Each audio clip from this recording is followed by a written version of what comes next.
Let's be honest, we've all had jobs at one time or another that haven't been overly time consuming. If you haven't, then unfortunately maybe you are in the wrong industry. I've had jobs myself in the past where I was contracted to do 40 hours a week, but it literally only took about 15 or 20 hours in the week to actually do the work that was required, and then spending the remaining 20 hours just chained to the desk in the office.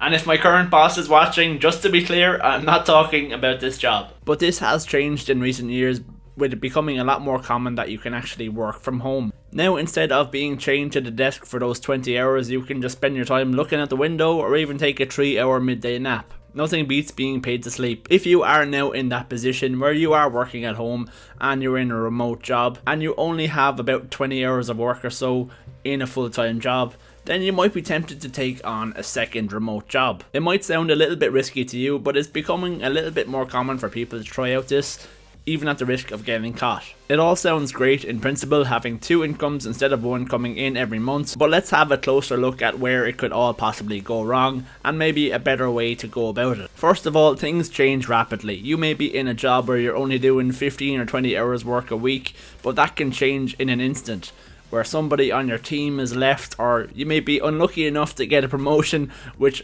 leads you to do a lot more hours. We are a bit of a soft generation, and when anything slightly goes wrong or inconveniences us, we tend to just move on to the next job. So if you are working with a team of people, then you just have to be prepared that sometime they might leave and put you under pressure. Next up, you have to be prepared how you are going to deal with possible burnout. Most likely, whatever job you have, you're going to have certain times where you're going to have busy periods and quiet periods.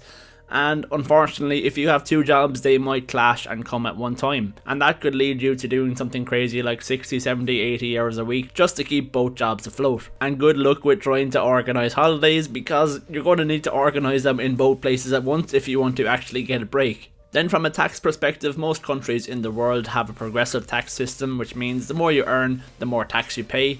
That will mean basically your second income is going to be taxed at much higher rates than what you earn in your current job.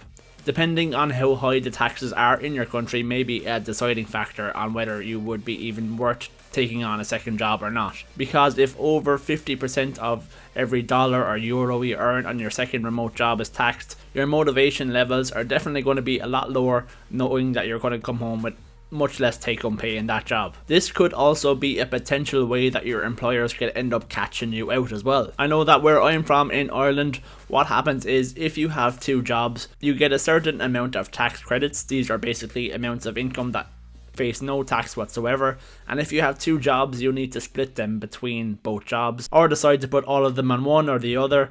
But basically you have to make a decision on where to put your tax credits. If one of your employers spot that you are paying crazy tax on your payslips, then they are likely going to get in contact with you to try and fix the problem, and when you do not actually try and resolve it with them, they might get a little bit suspicious. Apart from then getting caught out with the taxes, inevitably you're going to have a clash of duties at some time where you have to be in 2 places at once. No doubt this is going to have to lead you to do a lot of lying and a lot of bluffing to try and avoid certain meetings just so you can go to another one, and that is going to cause you probably a lot of stress. If you do decide to take the bold step in taking on a second remote job, then definitely check your contracts before you actually agree to anything. While it is unlikely that your employer could ever sue you from anything, if they do have terms in the contract that prevent you from working for somebody else, then if you get caught, they will have fair enough grounds to just terminate the contract. But from looking at other YouTubers' experiences, they actually had a pretty positive experience where even though they got caught,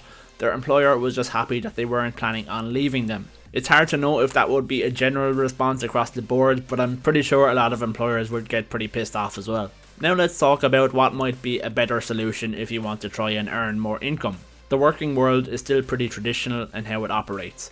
You have a contract for a set amount of hours, you get paid for how many hours that you are doing. If you really are providing a lot of value for your employer, then they should be happy to pay you that amount of money to get your job done, no matter how many hours it takes. This will obviously be heavily dependent on what type of role you have. If you are some sort of, say, developer or marketer, for example, then you could go to your employer and say, I deliver these results every month or every quarter, and I want to get paid my salary no matter what once I deliver these. no matter how many hours it takes. And if your employer is happy with that, maybe you can just rip up your employment contract and then sign a new contract with them, either as a consultant or a contractor. The downside of this then is that you are then going to be actually working for yourself, and you're going to have to sort out all of your own taxes, and you won't get all the same rights that you would get if you were an employee.